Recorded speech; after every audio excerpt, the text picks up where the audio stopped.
Boa noite, irmãos. A paz do Senhor Jesus, amém? Quantos estão felizes com o Senhor Jesus? Diga amém. Aleluia. Bom estar com os irmãos, mais uma vez podendo fazer aquilo que o Senhor me chamou para fazer, que é ministrar a sua palavra. Sempre dependendo da sua graça e da sua bondade. Amém? Antes eu queria dar um recado, convocar todos os líderes. Essa semana nós vamos ter algo que nós estávamos planejando já há algum tempo, e graças a Deus deu certo, que é nosso primeiro encontro de líderes teleios. Amém? Então quero convocar todos os líderes aí de célula, da rede de adultos, para estar conosco a partir dessa sexta-feira, a partir das 8 horas, sábado, depois do meio-dia. Nós vamos ter um período ali de alinhamento, de crescimento. Vamos ter um período também de muita comunhão. Queremos estar juntos, porque nós queremos honrar esses irmãos.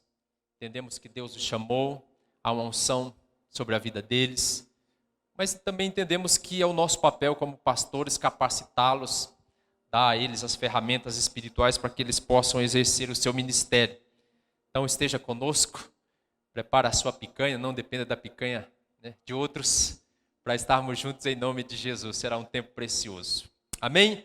Abra sua Bíblia comigo no Evangelho de Lucas, no capítulo 8. Evangelho de Lucas, capítulo 8. Se você tem estado conosco essas últimas semanas, então você está inteirado, né, a respeito do que temos ministrado. Se você percebeu, nós temos ministrado as palavras do encontro. Quem tem percebido que nós estamos falando as palavras do encontro nesses dias? Levante a sua mão se você tem percebido. Nós estamos compartilhando. O Éder ministrou semana passada, foi precioso. E hoje nós vamos dar continuidade. Eu quero falar a respeito da realidade da vida em Cristo. Quero usar essa passagem bíblica para que possamos meditar naquilo que Deus fez e que Deus está fazendo na nossa vida. A realidade da vida em Cristo. O texto diz, Lucas 8, a partir do verso de número 26. A palavra de Deus diz assim: Então rumaram para a terra dos Gerazenos, fronteira da Galileia. Em algumas traduções está os Gadarenos.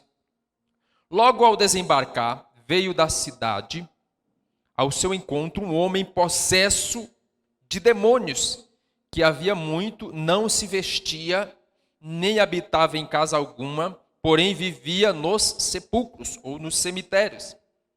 E quando viu a Jesus, prostrou-se diante dele, exclamando e dizendo em alta voz: Que tenho eu contigo, Jesus, Filho do Deus Altíssimo? Rogo-te que não me atormentes.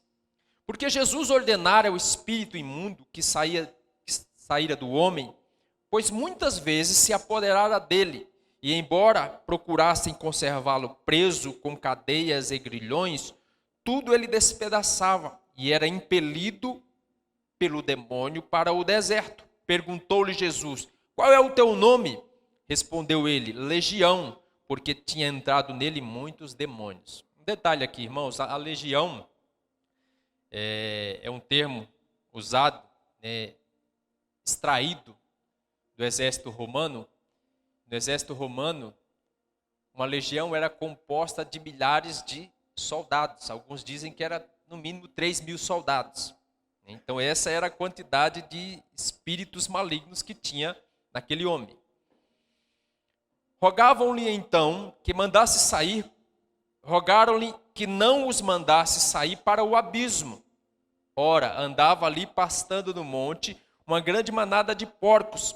Rogava-lhe que lhes permitisse entrar naqueles porcos, e Jesus o permitiu. Tendo os demônios saído do homem, entraram nos porcos, e a manada precipitou-se despenhadeiro abaixo, para dentro do lago, e se afogaram. Os porqueiros, vendo o que aconteceram, fugiram e foram anunciá-lo na cidade e pelos campos. Então saiu o povo para ver o que se passara, e foram ter com Jesus. Presta atenção nisso. De fato, acharam o homem de quem saíram os demônios, vestido, diga, vestido, em perfeito juízo. Isso, sentado aos pés de Jesus. Diga, sentado aos pés de Jesus. E ficaram dominados de terror, e algumas pessoas que tinham presenciado os fatos contaram-lhes também como fora salvo o endemoniado. Todo o povo da circunvizinhança dos gadarenos rogou-lhe que se retirasse dali, pois estavam possuídos de grande medo. E Jesus, tomando de novo o barco, voltou. O homem de quem tinha saído os demônios rogou-lhe que deixasse estar com ele. Jesus, porém, o despediu, dizendo: volta para casa e conta aos teus tudo o que Deus fez por ti, e como Deus teve misericórdia de ti. Então foi ele, anunciando por toda a cidade todas as maravilhas que Jesus havia feito na vida dele. Amém, irmãos? Eu sei que às vezes quando nós lemos um texto como esse, parece um quadro, né, daqueles filmes de terror que você, espero que não assista mais, mas que Hollywood apresenta, né, aqueles filmes pesados. Mas esse homem é mais um que teve um encontro com Jesus. A semelhança de Jacó, que era, podemos dizer assim, um malandro. A semelhança de Zaqueu, que era talvez um dos políticos aí, alvos do Lava Jato. Assim como aquela mulher adúltera, pecadora. E agora esse homem terrivelmente endemoniado.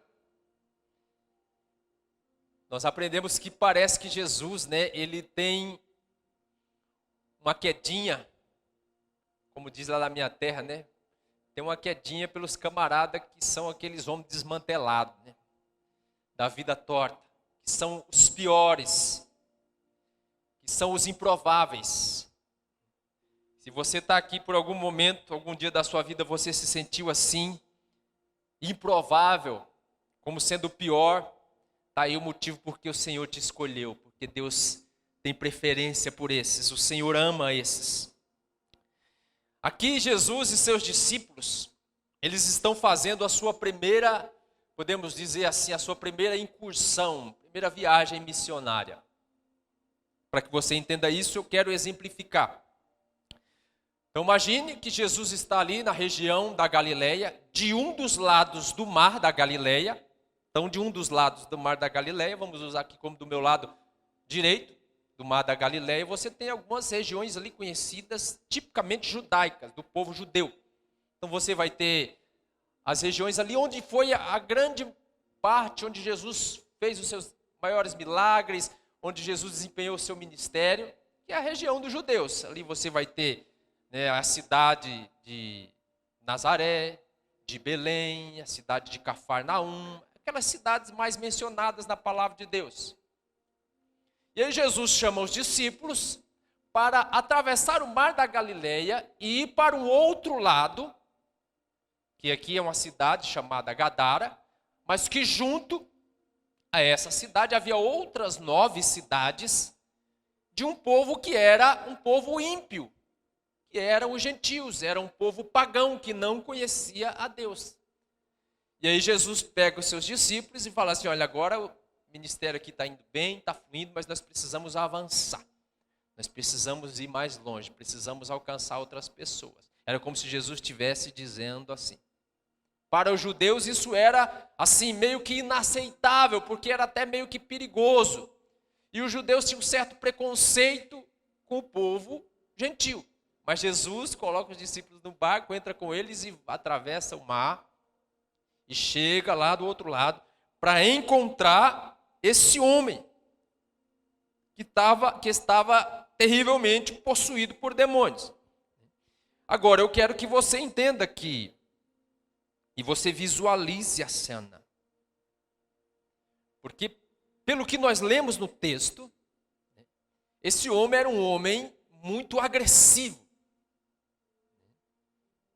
assim como é todo o endemoniado, toda pessoa possessa por demônios.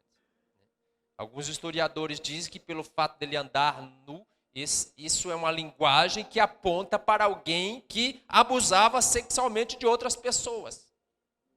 Então, quando Jesus com seus discípulos desce do barco, quero que você visualize a cena, muito provavelmente aquele homem possuído por espíritos malignos, ele vem correndo ao encontro de Jesus, pensando que Jesus talvez fosse mais uma pessoa, e ele vem com ímpeto, com força, com toda a sua agressividade, assim como que para estraçalhar Jesus, para machucar Jesus, para destruir Jesus. Mas de repente ele chega e percebe que aquela pessoa é Jesus. E ele reconhece Jesus como sendo o Filho de Deus. Olha que interessante isso. Guarda isso porque ele reconheceu Jesus. E uma vez que ele reconheceu Jesus, aí então ele não pode mais fazer nada contra o Senhor. Ele tem que se prostrar. E aí ele tem que adorar a Deus. E é interessante que ele faz uma pergunta, né? Uma observação aqui, né? Que ele faz. Quando ele encontra Jesus, ele pergunta: o que temos nós contigo, Jesus, Filho do Deus Altíssimo? Isso aponta para algo muito sensível que nós precisamos entender, que muitas vezes passa desapercebido diante de nós, que é a comunhão entre a luz e as trevas, a comunhão entre o bem e o mal. Ou seja, não há comunhão, não há nada em comum entre Jesus e o maligno, não há nada em comum entre a igreja e o mundo. Por isso que ele faz essa pergunta, que é uma afirmação que Jesus vai fazer quando ele está lá no jardim do Getsêmani. Não sei se você se lembra, quando os soldados chegam para prender Jesus, qual que é a afirmação que Jesus faz? Jesus diz assim: aí vem o príncipe deste mundo. Quem que é o príncipe deste mundo? Satanás. Que estava em quem? Que estava possuindo quem? Judas naquele momento. E quando eles estão se aproximando, Jesus faz uma afirmação a respeito de Satanás. Ele fala assim: aí vem o príncipe deste mundo e ele nada tem em mim. Ou seja, não há nada em comum, não há comunhão. Não há nada que possa nos fazer andar juntos. É isso que Jesus está falando. E eu falo isso porque você precisa ter essa percepção espiritual. Porque hoje há um movimento, né, chamado de ecumenismo. E esse é um movimento global.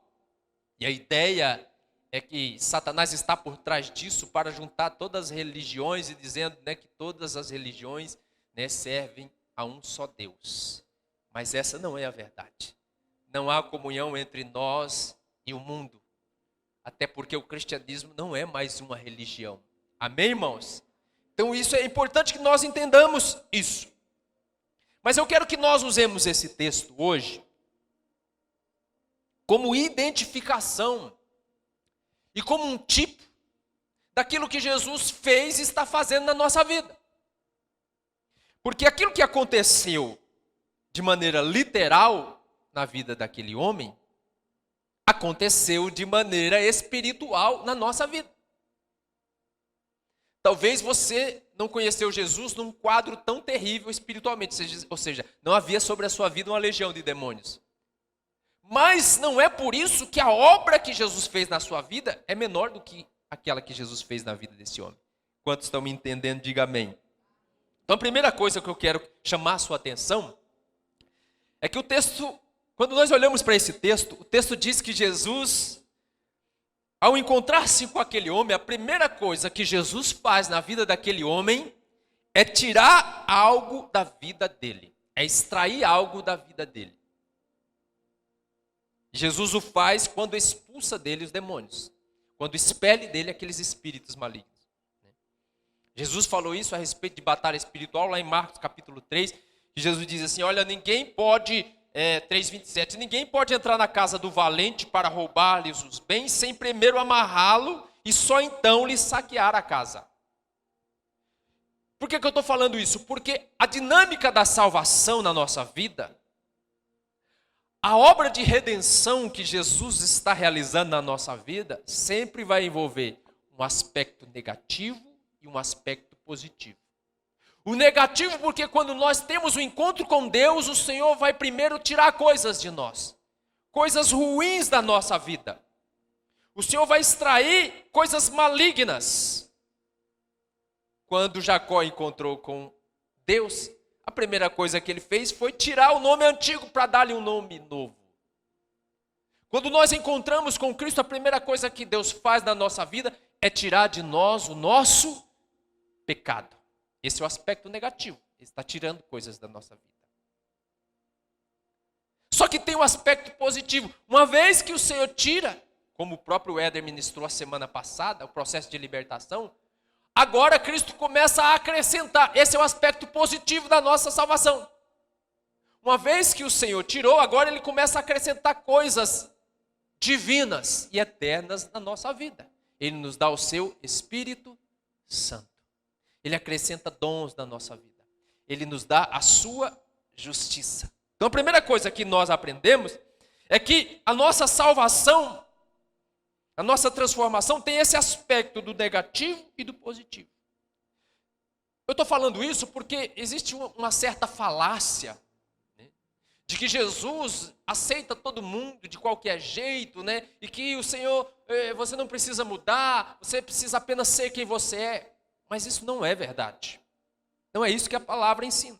O que a palavra nos ensina e o que nós vemos aqui e o que vivemos na nossa vida é que Jesus, ele nos aceita e ele nos ama como nós somos. Mas um verdadeiro encontro com ele nos transforma. Porque ele vai tirar coisas e vai acrescentar coisas na nossa vida. E não é que é um processo penoso, sacrificoso, não é que é um processo em que eu tenho que me esforçar. Não, o Senhor vai tirar coisas da nossa vida, porque o encontro com o Senhor é algo tão poderoso, que tem coisas que para nós no passado era importante, que não vão ser mais. Coisas que no passado para nós fazia muito sentido, mas que agora não fazem mais sentido, porque agora você encontrou algo melhor, algo superior. Amém? Você encontrou a pérola de grande valor. E é isso que Paulo, né, vai dizer em Filipenses 3,7. Porque Paulo vai dizer assim, olha, considero tudo, mas o que para mim era lucro, isto considerei perda por causa de Cristo. O que Paulo está dizendo? Que ele encontrou algo muito mais precioso. E que agora para ele não era penoso, sacrificoso, abandonar tudo aquilo que ele achava que era importante, por aquilo que realmente importa, que é Cristo Jesus. Esse é o poder do Evangelho. Essa é a realidade da nossa vida em Cristo Jesus, irmãos. É interessante porque nós temos um nome, nós sempre falamos dessa obra. Como que nós chamamos essa obra, essa mudança que o Senhor efetua na nossa vida? Nós chamamos de novo nascimento. Uma criança não se esforça para nascer, ela simplesmente nasce de uma forma milagrosa, sobrenatural. Nós chamamos na teologia isso de regeneração, ou seja, alguém que foi gerado de novo, que teve a sua natureza mudada. Não é uma mudança de aparência, é uma mudança no interior, é um novo nascimento. Por que isso é tão importante? O próprio Jesus, ensinando a Nicodemos, ele disse, necessário vos é nascer de novo. É essencial. Nascer de novo. Essa é uma experiência que todos nós precisamos ter para acessar o reino dos céus. O apóstolo Paulo vai enfatizar e reafirmar isso quando ele diz assim, olha, não há de fato a menor importância em você ser circuncidado ou você não ser circuncidado. O que realmente importa é que você é nova criatura. O que Paulo está dizendo, olha, não importa a religião, as práticas religiosas, não importa a aparência, o que importa é aqui dentro, é o nascer de novo. Amém, irmãos? Então, essa transformação, ela é tão poderosa que ela não somente acontece na nossa vida, no nosso interior, no nosso espírito, na nossa alma, mas ela vai além disso. Essa mudança, ela é tão poderosa que ela, podemos dizer assim, é uma mudança geográfica no mundo espiritual. É uma mudança também de localidade espiritual. É uma mudança também de dimensão. Quando você lê Colossenses 1,13, o texto diz assim: Ele nos libertou do império das trevas e nos transportou para o reino do Filho do seu amor. Essa é a realidade espiritual para a qual eu estou chamando a sua atenção. Você foi mudado no seu interior, mas também você foi mudado de posição no mundo espiritual. Entenda isso.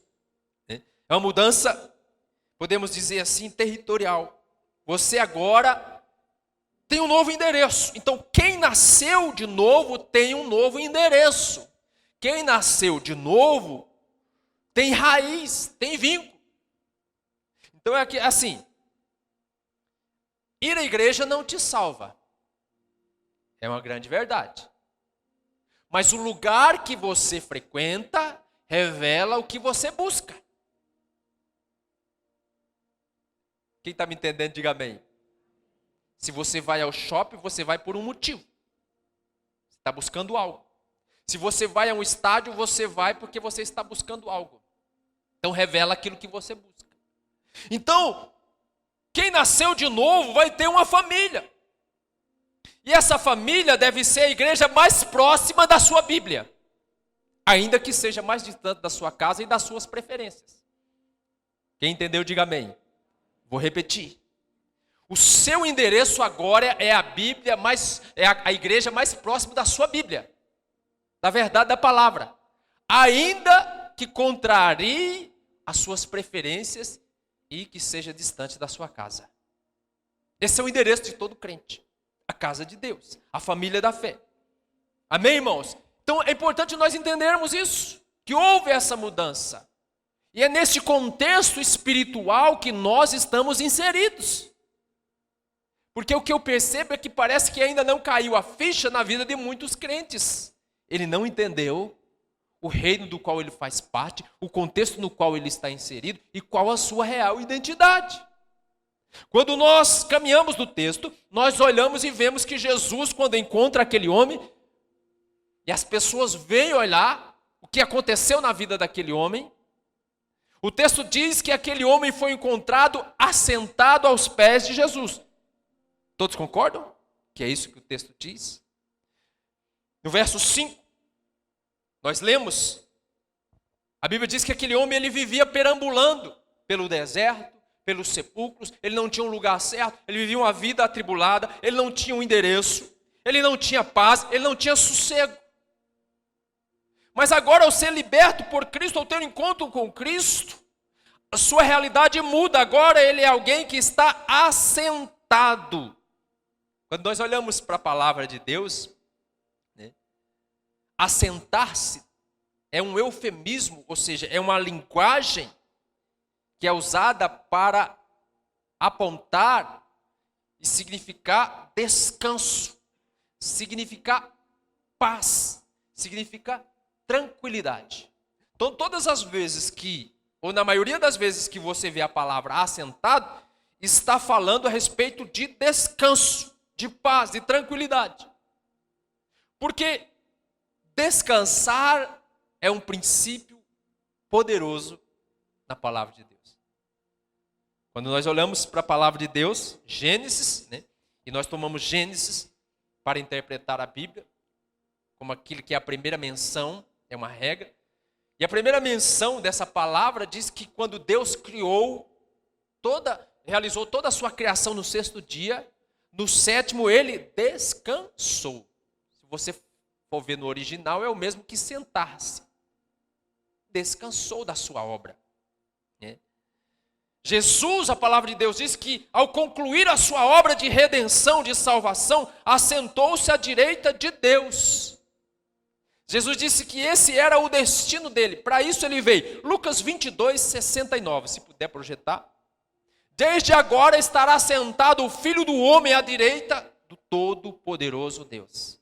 Então, uma vez que Cristo realizou a sua obra, concluiu o seu trabalho, a obra está consumada, agora ele vai fazer o quê? Assentar-se à direita de Deus, porque assim como o Pai descansou, ele vai descansar. É interessante porque essas coisas passam diante dos nossos olhos, muitas vezes desapercebidas. Vou dar um exemplo, que foi uma percepção que o meu filho me chamou a atenção, né, o Rian. Quem aqui já assistiu os filmes da Marvel? Os Vingadores? Pode levantar a mão, irmão, não é pecado não. Então você já ouviu falar de um personagem chamado Thanos. E no contexto, no enredo do filme, o que o Thanos está fazendo? E qual que é o propósito dele? Ele quer destruir, né, uma criação que na sua ótica está errada. Ele quer construir algo novo, mas depois de construir, qual que é o alvo dele? Quem lembra? Descansar. Ele quer descansar. Repare que quantas joias são do infinito? São 6 joias. Depois que ele conseguir as 6 joias, realizar a sua obra, ele quer descansar. Em que lugar que ele foi descansar? Como que era o nome do planeta? Um planeta chamado Jardim. Qualquer semelhança não é mera coincidência. Você entende, irmãos? Por quê? Porque isso é um princípio poderoso. Olha que a palavra de Deus, ela é espiritual. Então é necessário que você a interprete de forma espiritual. Porque quando eu falo de descanso aqui, descanso aqui não é sinônimo de vagabundagem, de passividade. Amém, irmãos? Não é sinônimo de preguiça, mas sim de paz. No hebraico, shalom. Então descanso é paz, é shalom. Então, você deve estar atento, por quê? Porque a nossa vida, o Senhor nos chamou para vivermos em paz. A nossa vida deve ser uma vida em paz. O Senhor disse, a minha paz vos dou. Não dou a minha paz como o mundo a dá. É uma paz que excede todo o entendimento. Então, quando vem a agitação de alma, quando vem a ansiedade no nosso coração, qualquer tipo de perturbação, é porque você saiu de uma posição em que Cristo te colocou, onde você deveria estar em paz e descanso, e você se levantou dessa posição para agir na força do seu braço, e aí, quando nós agimos na força do braço, isso é sinal de maldição. Percebe quantas pessoas estão cansadas, fadigadas espiritualmente e emocionalmente? Se você fizer uma pesquisa, você vai perceber que é uma febre. Muitas pessoas cansadas, e eu estou falando de crentes, fadigados, sem força, sem vigor. Por quê? Porque saiu de uma posição em que Cristo nos colocou para agir na força do braço, para agir no entendimento próprio. Veja, quando depende de nós, você tem que agir, você tem que ter atitude. Mas a grande realidade é que muitas vezes a situação foge do nosso controle, sim ou não? E nós nos deparamos com obstáculos, com crises e com problemas dos quais nós não podemos fazer nada. E é aí que muitos saem da sua posição e entram no nível de ansiedade, de estresse, de preocupação, que destrói, porque isso é maldição. Porque levantou-se para agir na força do braço. Na Bíblia, agir na força do braço representa suor. E suor é sinal de maldição. Lembra quando o homem pecou? Qual foi uma das maldições que veio sobre o homem? O Senhor disse, do suor do teu rosto comerás o teu pão. Quando a Bíblia fala de suor, fala de maldição, de desgaste, de fadiga, de cansaço. Por isso que o sacerdote, quando ia oferecer sacrifício diante do Senhor, ele não podia suar. Ele não podia fazer na força do seu braço. Porque se ele suasse lá dentro do Santo dos Santos, ele era fulminado ali. Porque era sinal de maldição. Então, por que eu estou falando isso? Porque assim como o pai descansou e o filho descansou, foi essa a condição na qual o Senhor nos colocou. Efésios 2:6.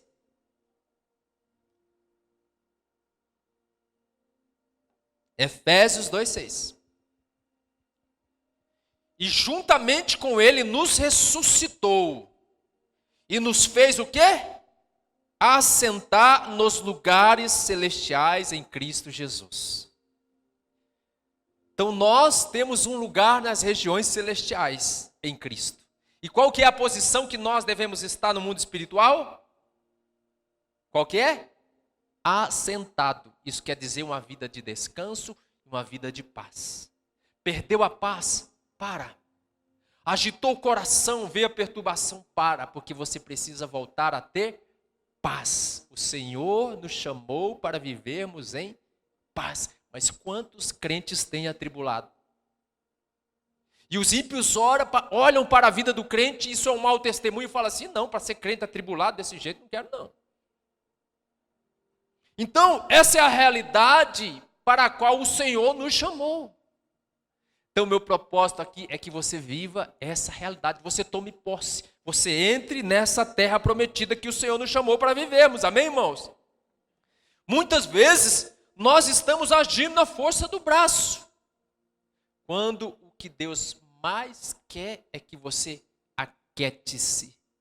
Salmo 46.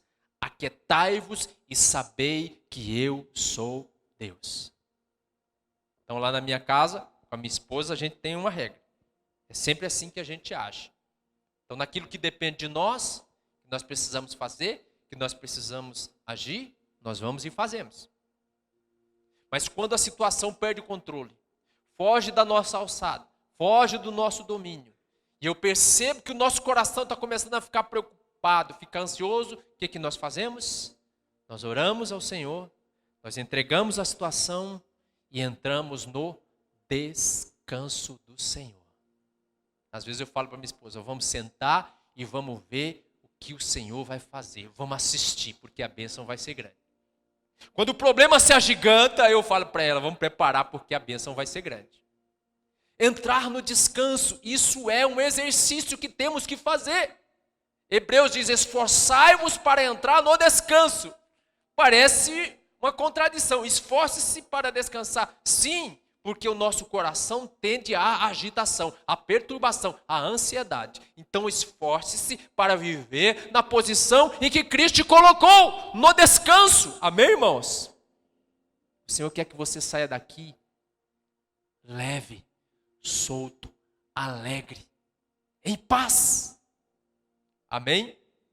Então, nós vemos essa obra sendo realizada na vida daquele homem, por um motivo. Por que nós devemos viver no descanso?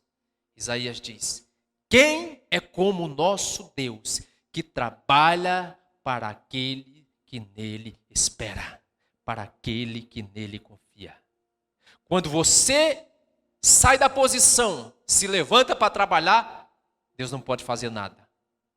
É incredulidade.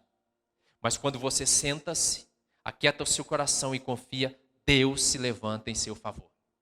Ele vai fazer algo, porque não há nada que honre mais o Senhor do que a sua fé, do que a sua confiança. Quem confia fica em paz. Amém, irmãos? Por isso que a realidade da vida daquele homem reflete a nossa vida espiritual. Nós devemos estar assentados em paz e descanso. Quando nós continuamos o texto, vemos que uma outra característica da obra que Jesus realizou na vida daquele homem, por isso aquele homem passa a ter agora uma nova vida. O texto diz que aquele homem estava vestido. Vestido. Mas qual que era a condição dele anteriormente? Ele estava nu. Então, quando nós olhamos para o livro de Gênesis, a primeira menção que fala a respeito de vestes é Gênesis 3:7. Quando o homem pecou, para cobrir a sua nudez, a sua vergonha, porque a sua vergonha era fruto do seu pecado. Então quem peca sempre tem vergonha porque sente culpa. O homem vai criar uma maneira superficial, natural, humana, para cobrir a sua vergonha. O texto diz que ele pega lá folhas de figueira e cobre, né? Abriram-se então os olhos de ambos e perceberam que estavam nus. Cozeram folhas de figueira e fizeram cintas para si. Isso é o homem tentando cobrir o seu pecado, a sua vergonha. Mas aí, se você continuar lendo, você vai ver que Deus mata um animal e faz da pele desse animal vestes para ele, apontando para o sacrifício de Cristo. É o sacrifício de Cristo que cobre o nosso pecado. Então, vestes serve para cobrir a nudez, cobrir a vergonha. Nós vivemos uma cultura que é contrária à palavra de Deus, em que muitos se vestem não para cobrir, mas para despertar algo em alguém. Isso chama-se defraudação, isso é pecado. Porque a princípio a veste é para cobrir o pecado. Perceba que quando Jesus morre crucificado na cruz, qual que é a condição que Jesus morre? Da mesma maneira como vivia aquele homem, nu. Às vezes nós olhamos, né, algum quadro que é politicamente correto, é lógico que não vai apresentar nudez. Mas Jesus morreu completamente nu. Por isso que a crucificação era algo tão terrível e tão vergonhoso. A ideia era expor e humilhar mesmo. Jesus está ali na cruz completamente nu. E ele está nu ali substituindo quem, irmãos? Quem que na realidade, no mundo espiritual, estava nu diante de Deus? Eu e você, pecadores, com a vergonha do pecado exposta diante de Deus. A nossa condição pecaminosa. Cristo vem, sofreu a vergonha da nudez, o pecado estava sobre ele naquela cruz, porque agora o Filho de Deus se tornou pecador e estava nu, para que os pecadores fossem tratados como filhos e tivessem vestidos diante de Deus. Houve uma inversão. Você consegue perceber isso? Então, no que se refere às vestes, essa é a realidade do mundo espiritual. O Filho de Deus morreu nu e envergonhado para que você pudesse estar vestido e ser aceito diante de Deus. Aleluia. Aleluia. Sabe por quê, irmãos? Porque para estar diante de Deus, não pode estar de qualquer jeito, de qualquer maneira. É necessário uma cobertura espiritual. A gente sempre fala de cobertura espiritual como sendo talvez uma autoridade eclesiástica. Não, não. A nossa cobertura espiritual é o próprio Jesus. É o próprio sangue de Cristo. E é assim que nós temos que nos apresentar diante de Deus. Se não estivermos vestidos de Cristo diante de Deus, aí eu quero dizer, lascou. Porque aí a presença de Deus será juízo e condenação. Para que você entenda, Romanos 13, 14. Diz assim, mas revestivos do Senhor Jesus Cristo. E nada disponhais para a carne no tocante às suas concupiscências, às suas vontades. Vestimos de Cristo. Gálatas 3, 27. Porque todos quantos fostes batizados em Cristo, de Cristo vos revestistes. Você está entendendo que o que aconteceu na vida daquele homem também acontece agora na nossa vida espiritual? E que quando Jesus morreu na cruz, nu, e você creu na obra da redenção, você agora foi vestido de Cristo? Você foi revestido de Cristo? E por ser revestido de Cristo, agora você tem a imagem de Cristo? Porque diante de Deus você não pode chegar de qualquer maneira. Uma vez que estamos vestidos de Cristo, a justiça de Cristo nos é imputada. Porque a nossa justiça não pode realizar nada diante de Deus. Por mais ético e moralmente correto que você seja, diante de Deus essas obras de justiça são consideradas como trapo de imundícia. Então você precisa de uma roupa especial para estar diante de Deus. Qual que é essa roupa? O próprio Jesus. Aleluia. O próprio Jesus, irmãos. Nós estamos vestidos de Cristo. Por isso, nós devemos nos achegar agora diante de Deus com ousadia e com fé. Por que que muitos não conseguem ter fé e ousadia para acessar a presença de Deus? Porque eles acham que quando Deus olha para ele, vê ele com as suas debilidades, com as suas fraquezas. Mas essa não é a realidade espiritual. A realidade espiritual é que nós estamos vestidos de Cristo. E que quando Deus olha para mim e para você, Ele vê Cristo. Nós chamamos isso, na teologia, de a lei do representante. O que é a lei do representante? É que ninguém pode chegar livremente diante de Deus. Nós só podemos ter acesso à presença de Deus através de um representante, através de um mediador.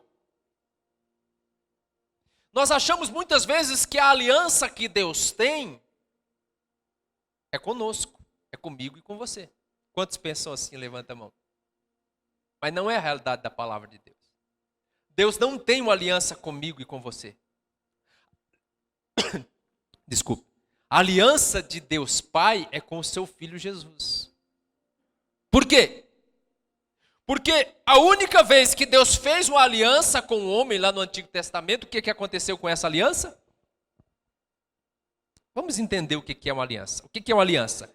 Uma aliança é um contrato que eu faço com alguém, onde eu me comprometo a cumprir no mínimo 50% do acordo.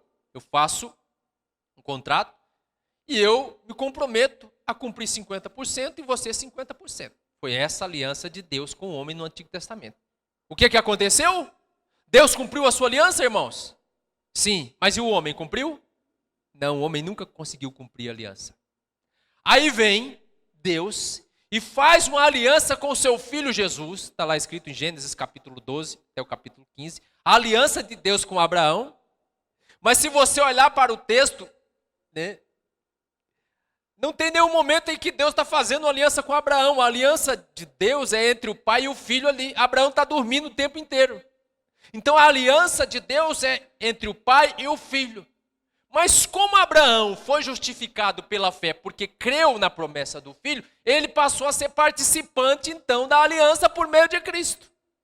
Então a aliança de Deus é com o seu filho. Como Cristo foi o único que cumpriu os outros 50% do acordo, ou seja, cumpriu toda a lei, agora eu, que creio em Cristo Jesus, sou justificado pela fé e tenho acesso a essa aliança por meio de Cristo. Quantos estão me entendendo?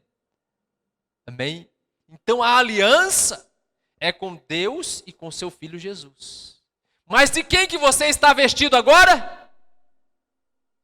De Cristo Jesus. Então quando o Pai olha para você, Ele lembra da aliança que fez com o seu Filho Jesus, porque agora você é a imagem e a semelhança, está vestido com as vestes celestiais, que é Cristo. Amém? É importante que nós venhamos entender isso, porque a Bíblia vai falar em diversas passagens a respeito disso. Por exemplo, Apocalipse 19, 8. Apocalipse. Primeiro vamos ler Mateus 22, 11. Mateus 22, 11. Presta atenção. Essa é a parábola dos convidados para as bodas. O rei deu uma festa e convidou muitos. Entrando, porém, o rei, para ver os que estavam à mesa, notou ali um homem que não trazia uma veste nupcial. O que é uma veste nupcial? Uma veste especial, uma veste festiva, uma veste apropriada para a festa das bodas. Só que o rei entrou lá e não viu aquele homem vestido adequadamente. Por quê? Fazia parte da tradição judaica, quando o rei convidava os seus convidados para a festa, o próprio rei doava a roupa, o próprio rei dava uma roupa adequada. Quando você vai continuar lendo o texto, eu quero que você... Não, volta que eu quero que os irmãos leiam lá. Eu quero que você pesquise lá na sua casa. Você vai continuar lendo o texto e vai ver que o rei se irou, ficou indignado e mandou castigar. Por quê? Porque ele havia dado a roupa e aquela pessoa não estava usando a roupa. Será que tem crente que recebeu de Deus a roupa chamada Jesus Cristo e não está usando? Apocalipse 19:8. É sério isso, irmãos? É sério isso? Essa roupa, o sacrifício de Cristo custou muito caro, você tem que usar ela.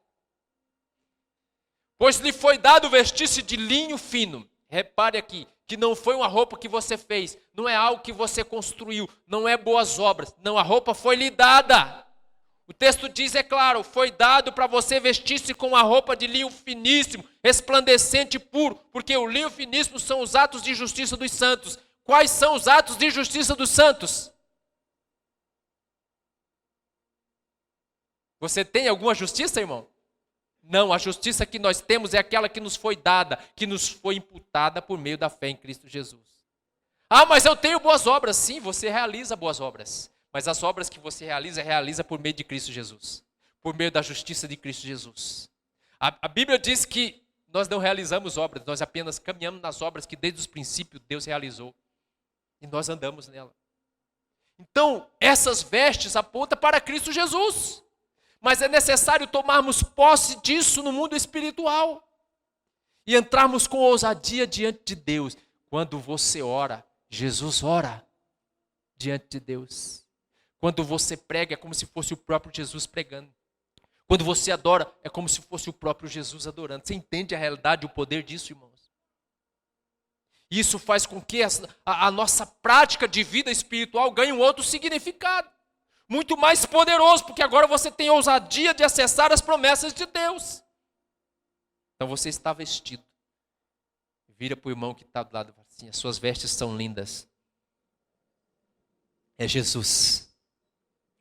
Continuando no texto, nós vemos agora mais uma obra poderosa que Jesus realizou na vida daquele homem. O texto diz que aquelas pessoas olharam e viram aquele homem de que maneira?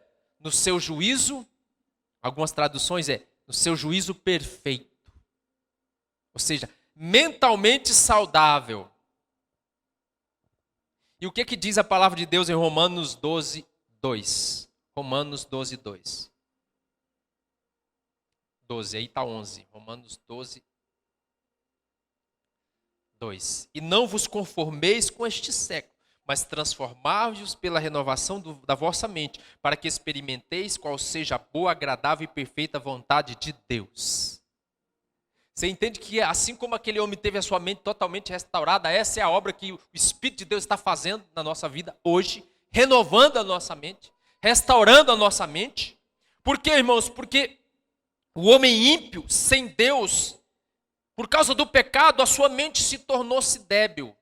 Daí a expressão débil mental. Alguns textos vão dizer que o homem ele se tornou com a mente cauterizada. O que é uma mente cauterizada? Quem aqui já sofreu uma queimadura de terceiro grau? Uma queimadura forte. E aí a sua pele se regenerou, restaurou, mas você vai perceber que se você cutucar lá em cima daquela cicatriz, não tem mais sensibilidade ali. Porque aquele lugar se tornou o quê? Cauterizado. É assim a mente de muitos homens. Principalmente no meio político, irmão. Algumas pessoas, a mente está cauterizada. Ela não compreende, ela não entende. Por mais que você explique, não entra na sua cabeça. Efésios 4:18. Diz que esses homens estão obscurecidos de entendimento, alheios à vida de Deus por causa da ignorância e que vivem pela dureza do seu coração. Mas você não é mais assim. A sua realidade agora é outra, porque a sua mente está constantemente sendo renovada. E qual é a maneira mais comum? Qual é a maneira que Deus usa para renovar a nossa mente? Chama-se através da palavra de Deus, a Bíblia Sagrada. Por isso que é tão importante que você leia a sua Bíblia, que você ouça a sua Bíblia, que você medite na palavra de Deus, que você compartilhe a palavra que é ministrada nas células, que você esteja constantemente exposto à palavra. Você sabe, há mais de 2000 anos, o povo de Israel é um povo, antes de qualquer outro povo, é um povo alfabetizado. É um povo que está anos-luz à frente das outras culturas e das outras civilizações. Há 2000 anos atrás, os judeus eram um povo alfabetizado. Por quê? Porque eles eram conhecidos como povo do livro. Que livro que é? A palavra de Deus. Hoje, nós somos o povo do livro, a igreja de Jesus. Nós somos o povo do livro. Esse livro deve diariamente fazer parte da nossa vida. Eu não sei se você percebe, irmãos, sempre houve, logicamente, mas esses dias tem estado muito em ênfase, o ataque constante contra a palavra de Deus. Pessoas que não respeitam publicamente e chegam ao ponto de fazer xixi da própria Bíblia. Pessoas que dizem que isso aqui não é a palavra de Deus, mas que apenas contém a palavra de Deus. Pessoas que dizem que isso aqui precisa ser reescrito. O mundo da ciência e da tecnologia com novas propostas para que uma nova Bíblia seja reescrita pela inteligência artificial, que ela precisa de ser reformulada, porque tem muitos erros. Isso é estratégia maligna, porque o inferno e Satanás sabem que a única maneira da nossa mente ser transformada é através da palavra de Deus. Isso é muito sério. Aquele homem teve a mente transformada e é essa obra que o Senhor está fazendo constantemente na nossa vida.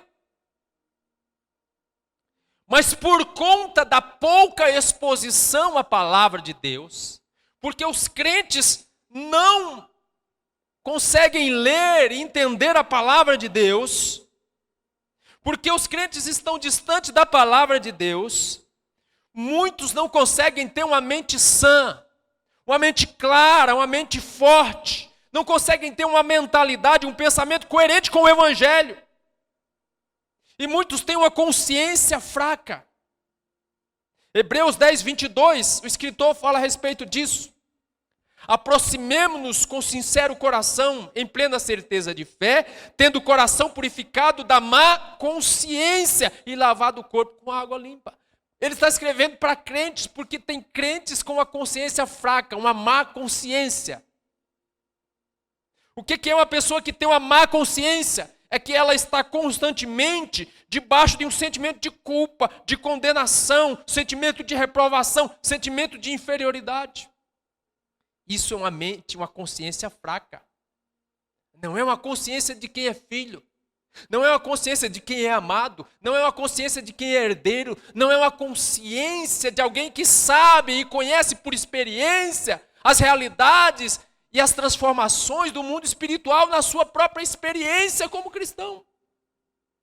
Isso que eu estou falando para vocês. Então, irmãos, são crentes que têm uma consciência fraca. Uma consciência fraca é o irmão que ele se escandaliza fácil. Qualquer coisa afeta, abala a sua fé. Qualquer coisa o irmão se ofende, fica chateado. Por que isso acontece? Porque os crentes estão com a consciência fraca, fruto de não estarem expostos à palavra. Sabe, irmãos, eu louvo e glorifico a Deus porque nós somos uma igreja em que você ouve a palavra no domingo e quando tem a célula você vai ruminar a palavra. Você vai trazê-la de volta, vai meditar a palavra e compartilhar a palavra. Mas essa não é a realidade do mundo evangélico, infelizmente. Então, nós precisamos entender que essa é a vontade de Deus, que tenhamos uma consciência forte por estarmos sempre diante da palavra de Deus. Por quê? Porque uma consciência fraca, o irmão se escandaliza com qualquer coisa. Então, Paulo escrevendo aos Coríntios, 1 Coríntios 8, olha que coisa interessante. 1 Coríntios 8, verso 7. Paulo vai corrigir os irmãos, porque os irmãos estavam tendo esse problema. Entretanto, há esse conhecimento em todos, porque alguns, por efeito da familiaridade até agora com o ídolo, ainda comem dessas coisas, como a eles sacrificadas, e a consciência destes, por ser fraca, venha contaminar-se. Então Paulo está falando a respeito de irmãos que a sua consciência são fraca, que talvez por comer algo, eles vivem debaixo de condenação e de culpa. Olha que sério. O verso de número 12, do mesmo capítulo. E deste modo, pecando contra os irmãos, golpeando-lhes a consciência fraca, é contra Cristo que pecais. Então Paulo está dizendo que quando esse irmão se ofende, fica escandalizado por qualquer motivo, ele peca contra o irmão, mas ele está pecando na realidade contra Cristo por causa de uma consciência fraca. Quem está me entendendo, diga amém. Mas é essa a vontade de Deus para nós, irmãos? Não. O Senhor quer que a sua mente seja renovada, para você ter a consciência e entender a grandeza da obra de Deus na sua vida. Isso que eu estou falando, que aconteceu na vida daquele homem, que acontece na nossa vida. Então, quando o Pai olha para nós, Ele vê o espiritual e não o natural. Guarda isso que eu estou falando para você. Porque na realidade nós consideramos aquilo que é natural, aquilo que os nossos olhos veem. Mas Paulo tinha uma postura, porque ele entendia a grandeza da obra de Deus na vida dos irmãos, da igreja de Corinto. E a igreja de Corinto, olha que interessante, isso é maravilhoso, porque Paulo, em toda a carta de Coríntios, Paulo vai tratar um monte de problema que os irmãos estavam tendo. Mas se você pegar o primeiro capítulo da carta de Coríntios, a visão de Paulo a respeito da igreja é outra. Você vai ver Paulo chamando os irmãos de santo, de aperfeiçoado, de que não falta nenhum dom para eles.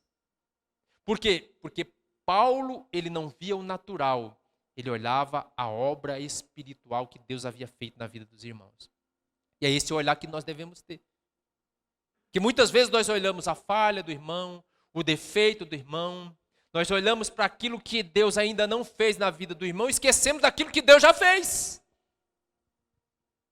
E aí Paulo vai dizer, não, o seu olhar tem que ser outro agora.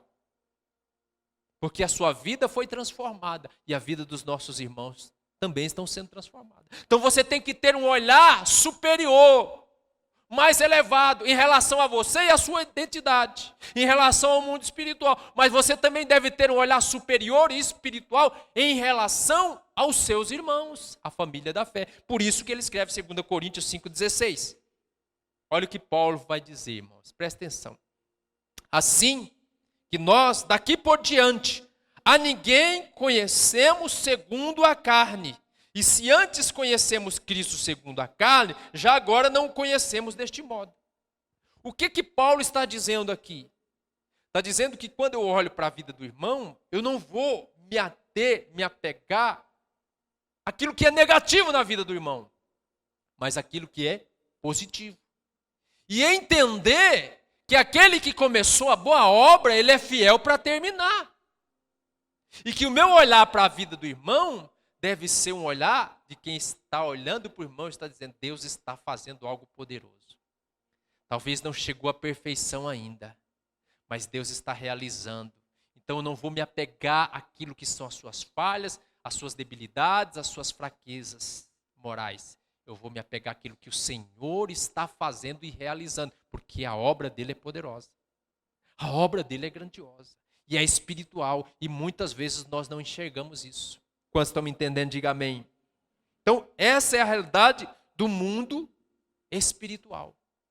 E eu quero que você se atenha e se apegue a isso com fé. Por isso que o escritor aos Hebreus, ele vai escrever, é necessário que nos apeguemos com mais firmeza às verdades da palavra de Deus. Se apegue a essa verdade. Quero que você se coloque de pé em nome de Jesus.